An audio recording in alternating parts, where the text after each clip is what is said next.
Professor Olsen, thank you very much for joining our interview series. Let me start right away with the first question. You observed German elections in Germany.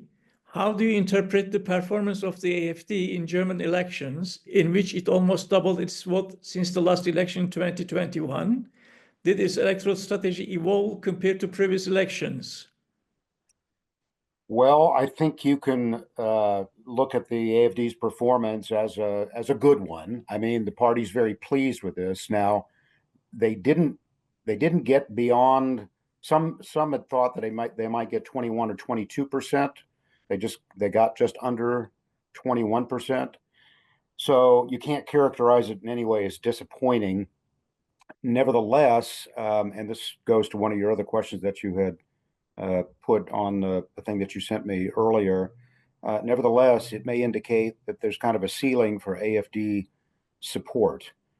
So again, they're the largest opposition party. They got almost 21% of the vote, and they got mid 30% in Eastern Germany. So it was a very successful election for them.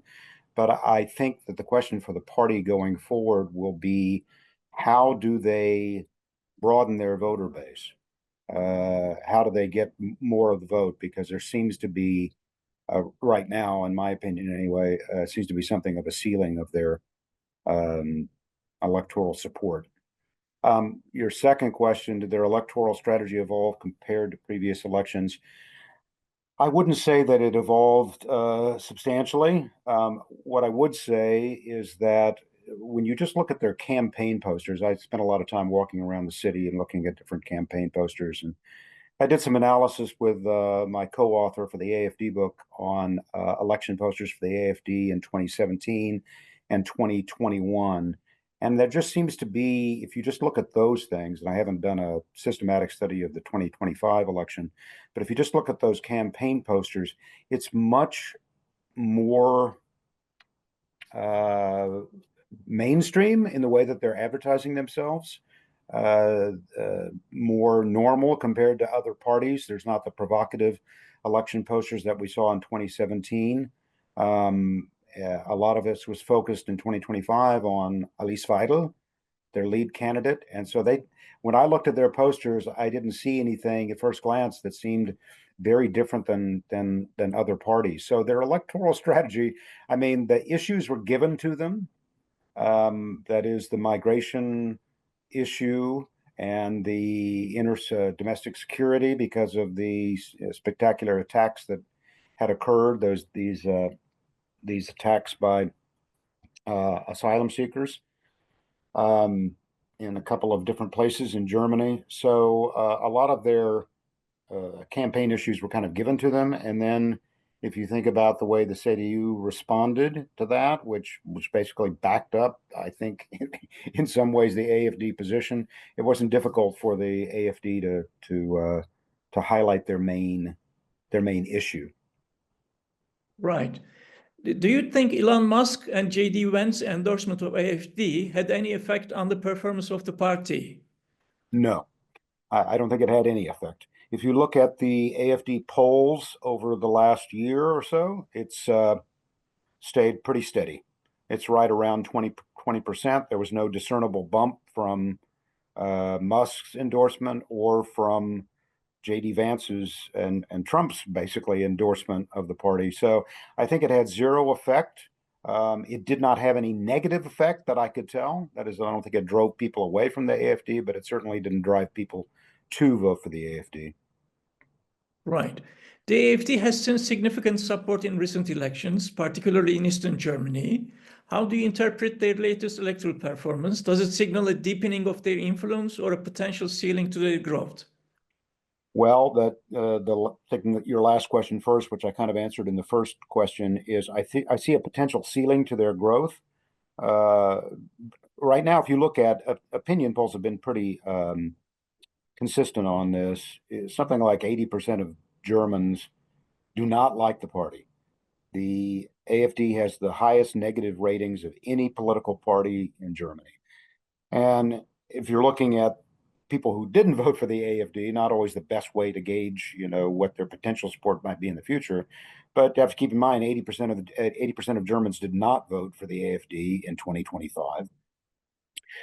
I had as part of this election trip that we went to, we had a representative from the AfD speak to us, and I asked him a question about whether what the party could do to really broaden its support, and he didn't really have much of an answer for that. I think the expectation of the AfD is that the political issues are going to fall into their lap, and the failure of mainstream parties to solve particular issues is going to result in AfD support.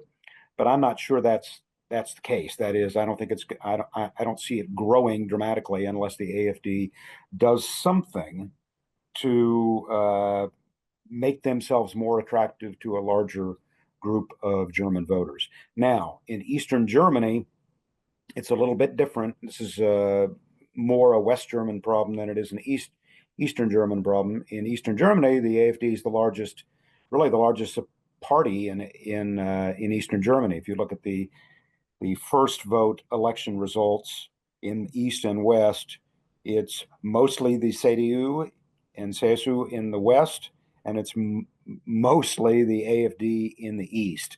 So the AfD is getting results of 35, 36% in Eastern Germany, and it's the largest party. It reminds me of the vote totals that the Linke was getting, 10, 15 years ago, but that they're not getting anymore. So AfD has definitely solidified their support in Eastern Germany. They still, even though they do very well in the West, they're still well behind in the West. So they get about twice as much in the East as they get in the West. I think the average was 34% in the East of the vote, and in the West it's about 18%. So I think that's right. So they get far more support in the East and the West. So if I were advising the AfD, I would try to find ways to concentrate on the West and broaden their message. So Right. that's how I would look at it. All right. Your research highlights the AfD as a populist issue entrepreneur. What new issues has the party successfully mobilized in this election? Well, this was interesting because I don't see that the AfD mobilized any new issues except for the economy and the performance of the Ampel coalition. So if you look at the issues the AfD was running on and that were important to their voters, it was migration and it was inner security, domestic security. And after that, um, it was the performance of the Ampel coalition, and specifically economics and energy. So whether they have a coherent answer is another question. I don't think necessarily. Well, I know that most German voters didn't think uh, their answers to these questions of economics was really very convincing. But it may not matter to their voters a whole lot. For them, the important thing is that the AfD continues to stress the migration issue and domestic security issues. So whether they can develop that in the future, that's an important question for broadening their voter base. I think finding a coherent and convincing economic message will be super important for the AfD broadening its voter base. I just wanted to look at this because they had some interesting exit polling that's all up on the Tagesschau. And so I'm looking at the issues that were important to voters. So for all voters, domestic security was the top issue, tied with social security, that is, with the economic and social security. After that came migration. After that came economic growth. And then if we look at the AfD voters, migration was by far the largest issue important to AfD voters. That's why they cast for their vote for the AfD. Followed closely by domestic security, and far behind is economic growth, the rise in prices, and some other issues. So you can see it's important for the AfD voters that the AfD speaks first and foremost to migration issues, and then to domestic security, and that a lot of that is tied up with migration. That is the curbing the violence by asylum seekers, and then far behind that is economic issues. So again, right now it's not that important to AfD voters, but if they want to broaden it out in the future, they'll have to deal with if they want to broaden out their voter base, they're going to have to have more convincing economic solutions. Right. How does the far right's concept of degrowth differ from the left's vision, and what role does this play in political messaging? So that's a real shifting gears question from the AfD to the larger far right. So, the AfD, like most of the populist far right parties, is really more of an anti-environmental party than an environmental party. They talk about alternative environmental solutions, but really they're concerned above all with denying climate change or denying that the climate change is man-made. They're concerned with going back to traditional fossil fuel energies. They're very anti-alternative energies. There's nothing in the AfD's program that would indicate that there is any kind of concern for the environment.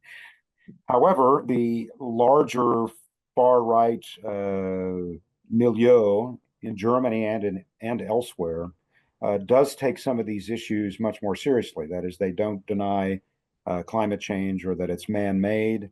They are for some use of alternative energies. They don't deny that there's big environmental issues.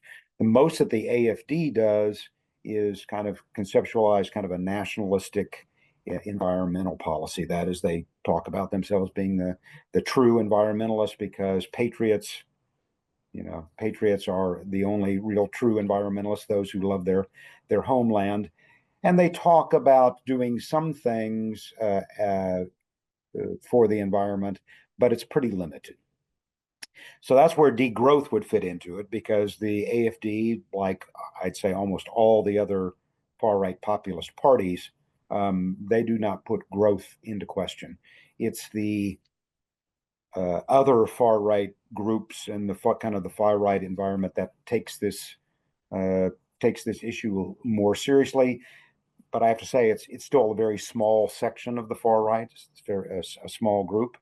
And their conception of degrowth is, I can't remember if you asked this question now or if you have asked it or are going to ask it later, but vision of degrowth is really one of kind of, pick what Bernhard Faulkner and I called eco-asceticism. That is, they want kind of self-renunciation, self-control, the reduction of consumption, things like that. That's not too different than really the left's vision. Where they might part ways is on the role of global capitalism in contributing to the problem. The left definitely identifies global capitalism as the main issue that's perpetuating dangerous anti-environmental economic growth. And the far right is a little bit less clear. It's more ambiguous. Definitely against globalism, but not necessarily against all forms of growth. It's a little bit hard to tease out sometimes. The other thing that I would say that you have some difference between the left and the right, or you have a difference between the left and the right, is that in some parts of the far right that do talk about degrowth, it's very much also bound up with a kind of ethno-nationalist view of the nation and kind of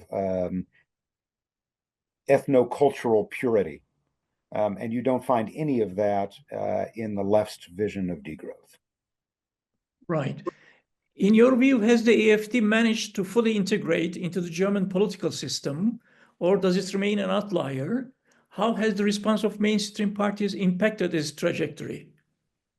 Well, it still remains an outlier because no other party is going to have a coalition with it. And the AfD is trying to bide its time. Again, returning to a point that I've made earlier, the AfD strategy at this point seems to be to wait it out. That is, they are not going to do much different than they've done before. They're not going to, do much to try to increase their vote share. They're going to count on the mainstream party support to decline, and then the conservatives will have no other option than to have a coalition with the AfD. Okay, so that seems to be the strategy. So the AfD is definitely still an outlier in the political system, but it's making it. Their vote totals are making it harder for the other parties to work around, to put together coalitions both at the national level and at the state level, to ignore completely the issues that they're bringing up, and so forth.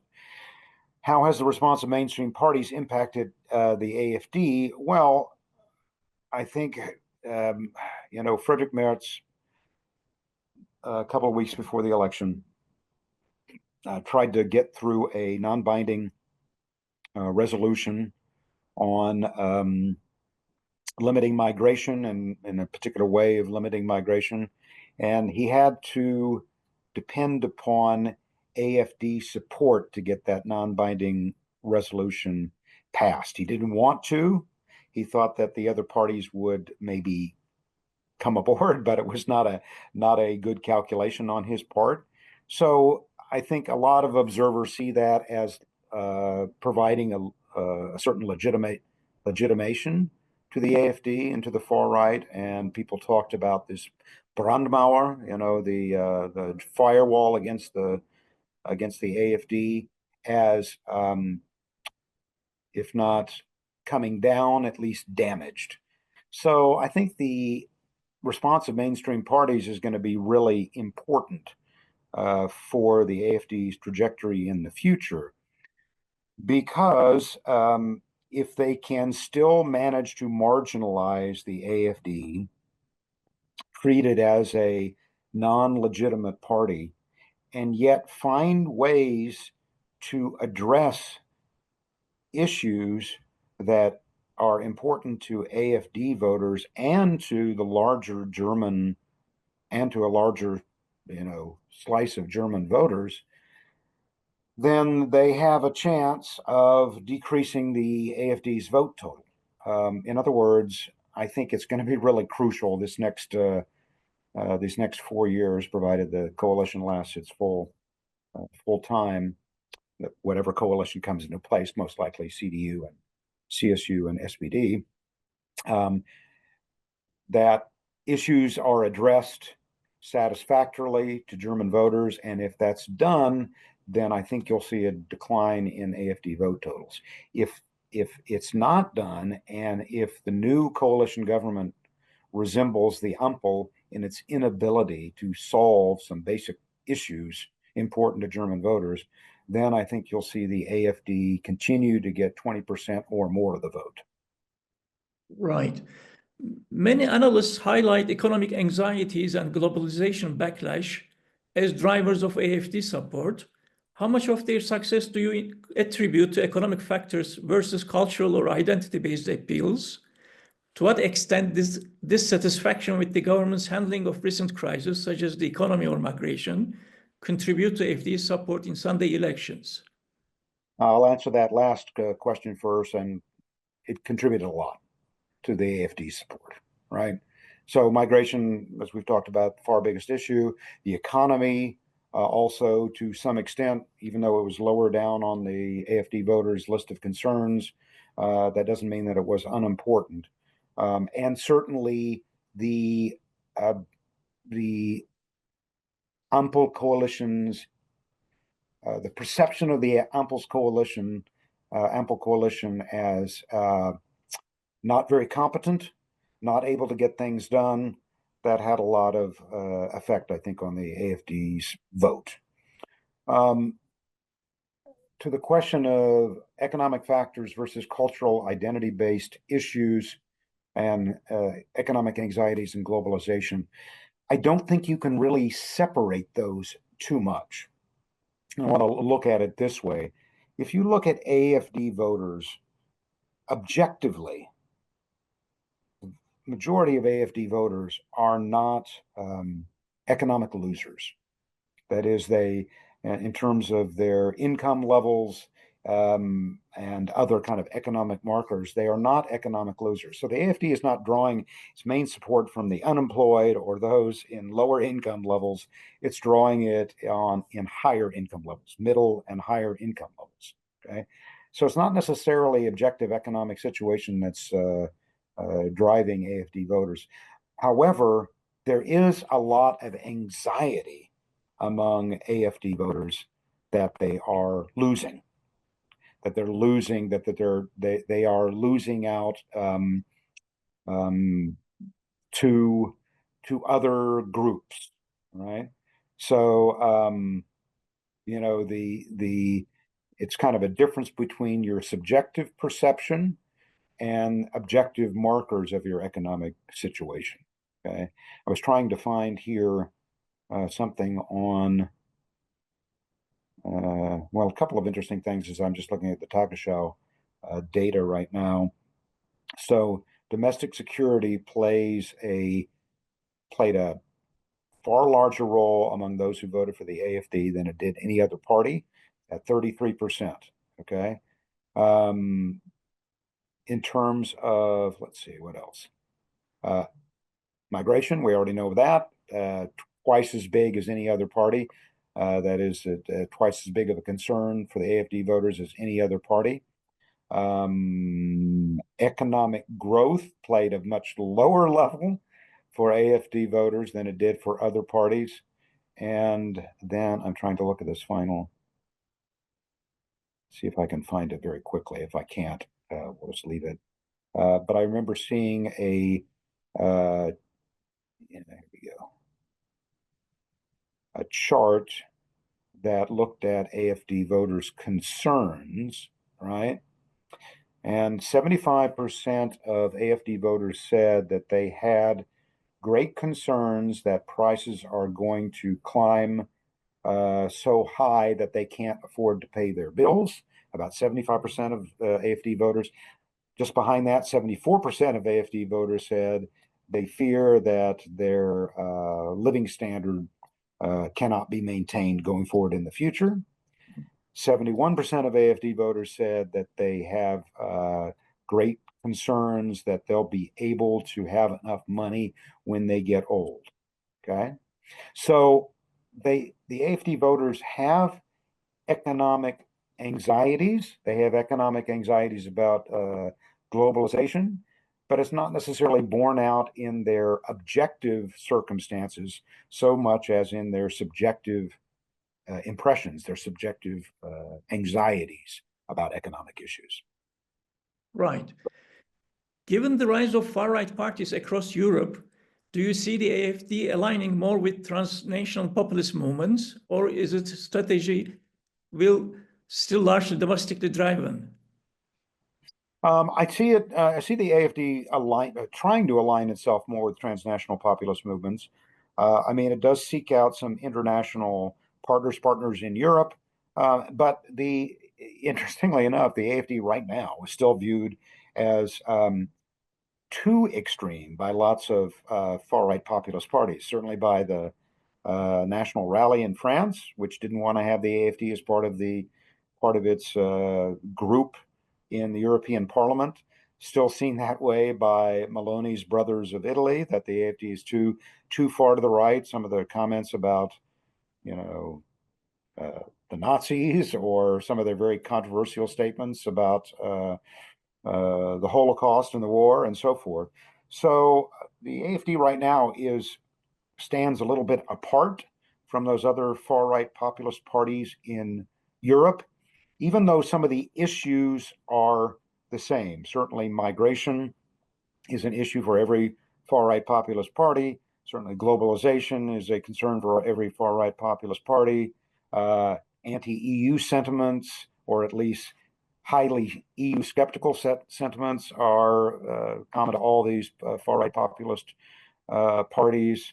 Cultivation of nationalism and national feeling and those kinds of things goes across the board. But the AfD is still a little bit, out there and farther to the right. So domestically driven, yes, it's trying to appeal a lot to East Germans, I'd say, where some of these controversial, to say the least, statements on National Socialism don't seem to have done the party damage.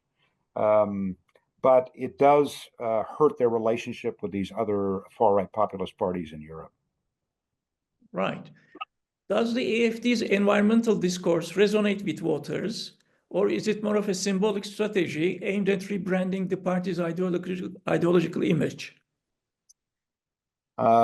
Whatever environmental discourse, pro-environmental discourse they have is not really something that's resonating with voters, or at least when you look at the AfD's messaging, it's all about kind of anti-environmental things. It's about going back to fossil fuels. It's about getting rid of alternative energies and windmills. It's about getting rid of,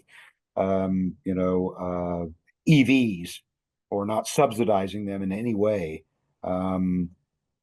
It's about climate change,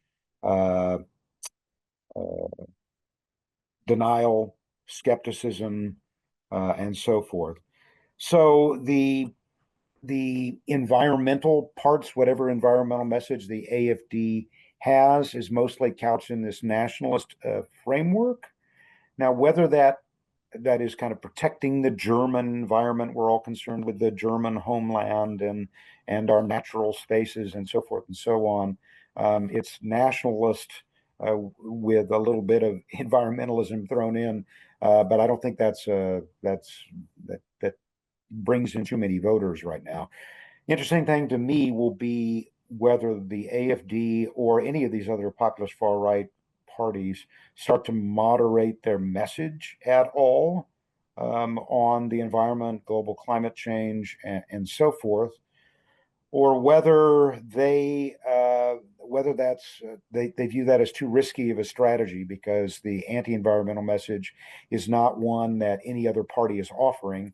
So they might be in danger of losing that kind of distinctive place in the electoral marketplace if they start to embrace more